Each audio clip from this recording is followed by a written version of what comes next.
Hi there and welcome to my studio.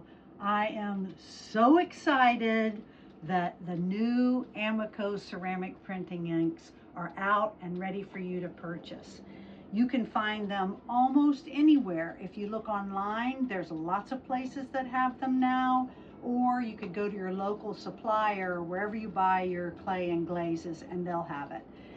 There's a white, a black, medium blue, turquoise blue, bright red, hunter green, deep yellow, and bright orange. And I do mean bright. They are fabulous. When you purchase them, they'll come with this seal on it, which Amaco products do, which is great because it's all nice and freshy for you. Take that off, and then they are ready to use. Anything printmaking that you already do, they will work great. Craft foam. Craft foam prints beautifully. So they are ready to go, just like this. So a lot of people ask me, what's the difference between the new Amaco Ceramic Inks and the ones we've made in the past? They've added something to it that keeps it very moist and workable for a longer period of time. It's very creamy and it's milled really fine. I don't know how they do it because they don't tell me all their secrets. It is so fine that it goes through a really detailed silk screen.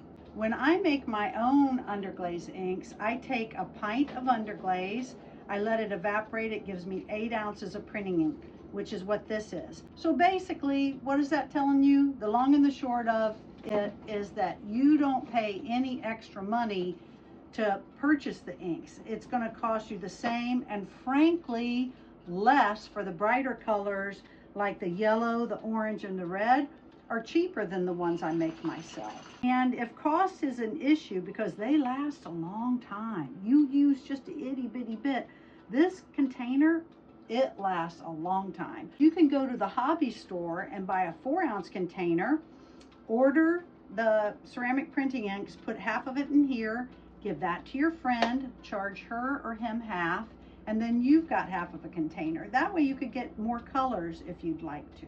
So this is what they look like when they're blended together. So, oh no, you don't get just these 8. By combining them, you get so many more colors.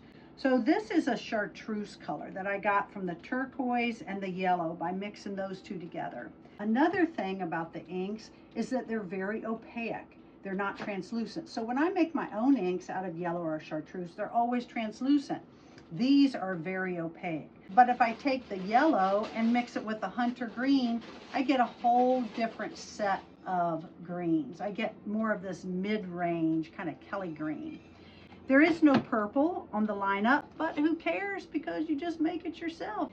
This is the yellow and the red, and you get all these colors. Of course, this is not the orange that comes in the container, but it looks pretty close. So a lot of times people ask me, why in the world would you use white? I use a white clay. So like, why am I going to print with white?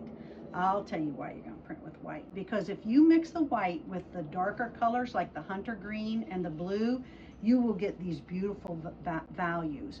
You can also mix the colors with a little bit of black if you want darker values. I'll print all day, or I'll be demoing all day, and because of whatever they've added in there, keeps them really moist and usable. After I use them a lot, they may tend to dry a little bit.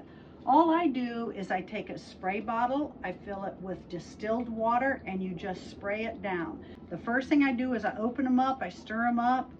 It's not really necessary, they're all combined, but it makes me feel better.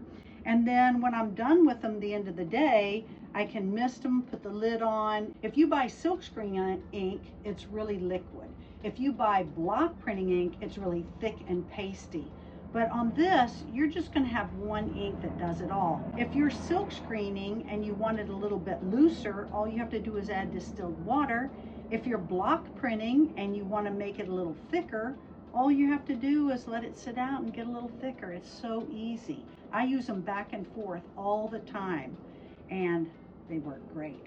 I hope you will enjoy your set of Amaco Ceramic Printing Ink, and we'll be posting lots of videos about different projects that you can use them on. See you next time.